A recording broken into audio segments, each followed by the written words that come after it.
We have all decided you don't live here anymore, my mom said. My 5-year-old daughter, Lily, was standing right there.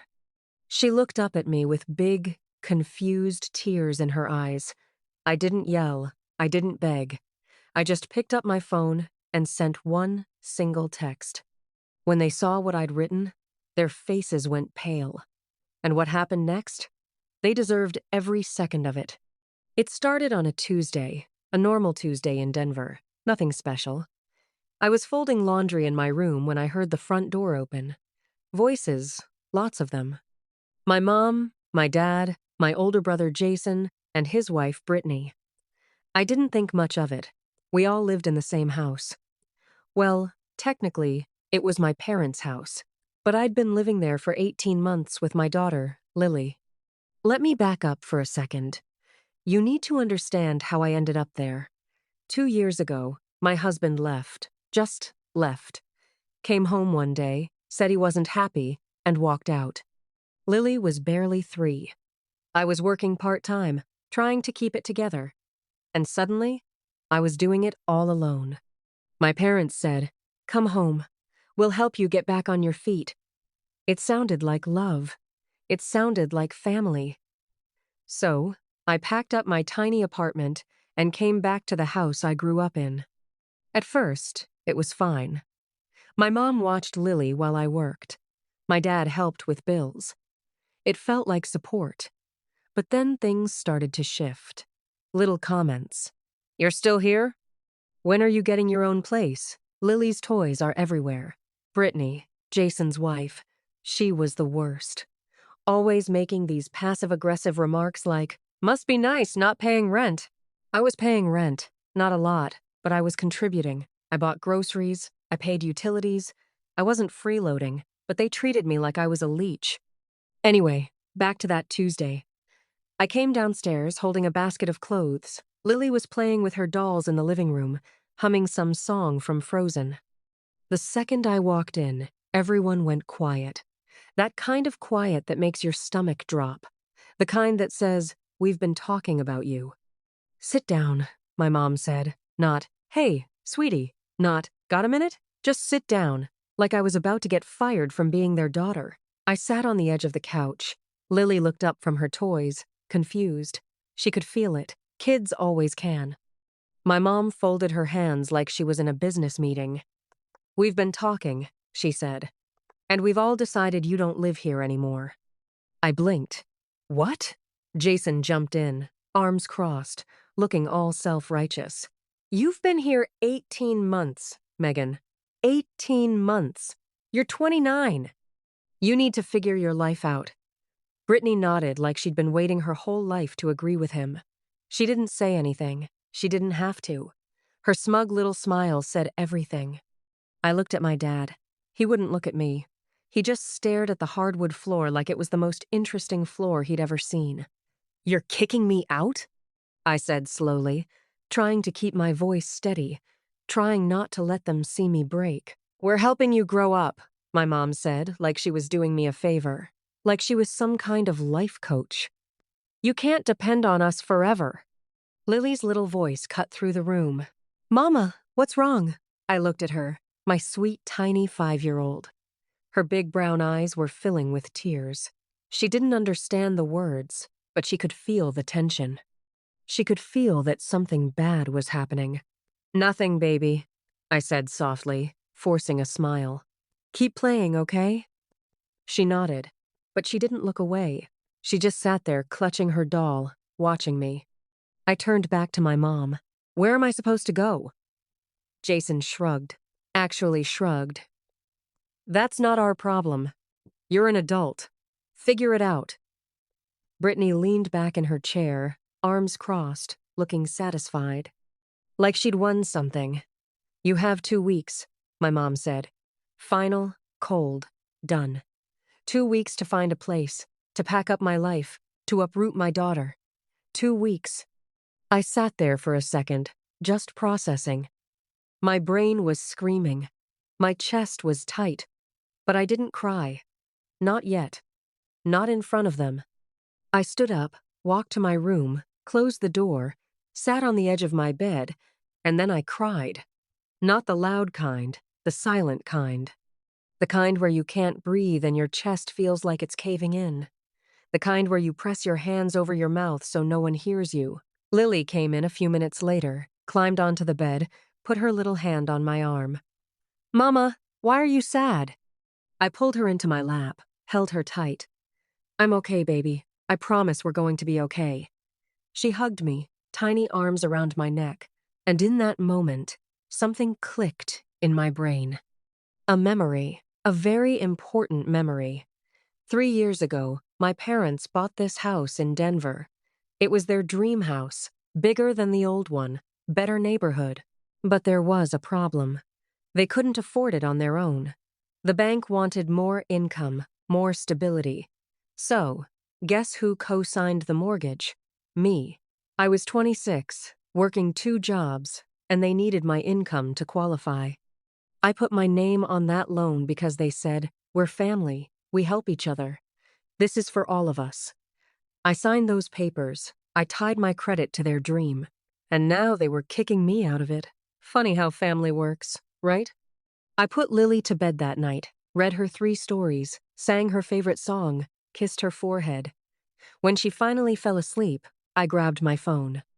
I opened my email, scrolled back 3 years, found the mortgage documents, read through them, and there it was. My name right there, co-signer. I took a screenshot. Then I opened a text to my mom. I didn't write a paragraph. I didn't explain. I kept it simple. Just so we're clear. My name is on the house. If I don't live here anymore, I'm calling the bank tomorrow to remove myself from the mortgage. Let's see how that works out for you. I hit send. Then I turned my phone off and I went to sleep. The next morning, I woke up to pounding on my door. Not knocking pounding. "Megan, open this door right now."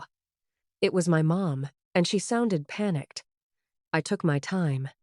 I got dressed, brushed my teeth, made myself a cup of coffee. Then I opened the door. She was standing there in her bathrobe, hair a mess, eyes wide like she'd seen a ghost. "You can't do that," she said. No good morning, no let's talk, just, "You can't do that." I sipped my coffee. "Do what? Take your name off the mortgage? You'll ruin us." I tilted my head. "But I'm an adult, right? I need to figure my life out. So, I'm figuring it out without you."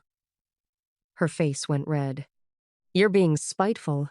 "No," I said, calm as anything. "I'm being smart. You told me I don't live here, so I'm protecting my credit. That's what adults do, right?" She opened her mouth, closed it, opened it again. "You don't understand what this will do." "Oh, I understand perfectly," I said. "Without my name, you'll have to refinance.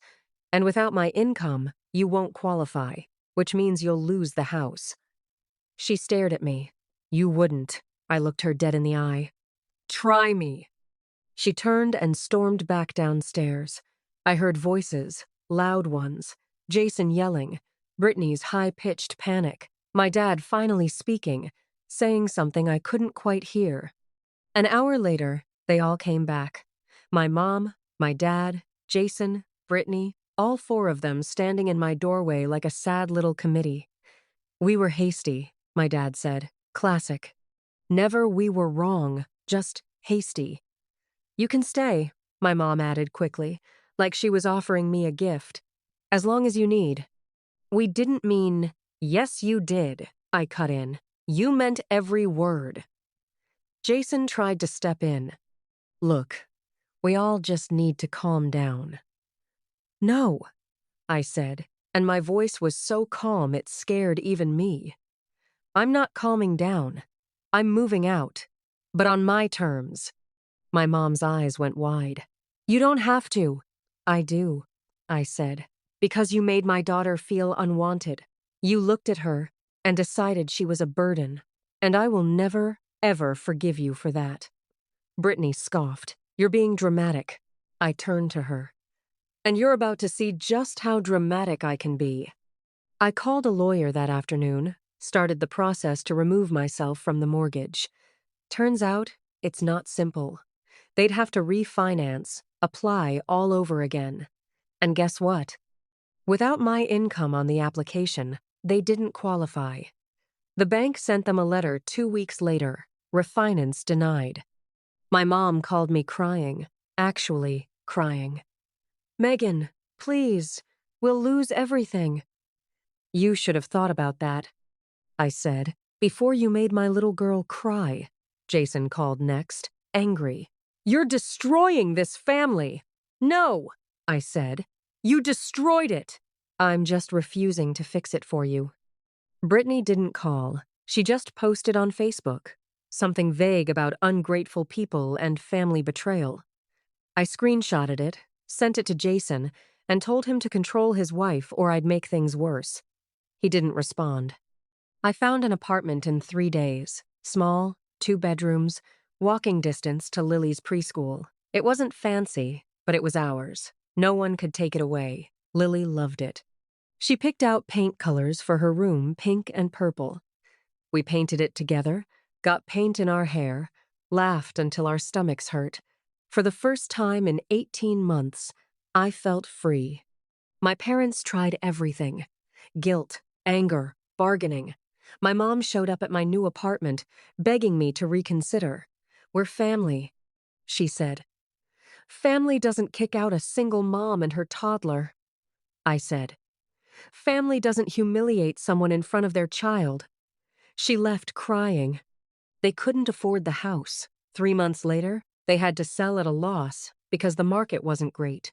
They moved into a smaller place across town. Jason and Brittany stopped talking to my parents. Turns out they were only around because of the big house, the space, the free babysitting for their future kids. Once that was gone, so were they. My mom called me one last time, 6 months after everything.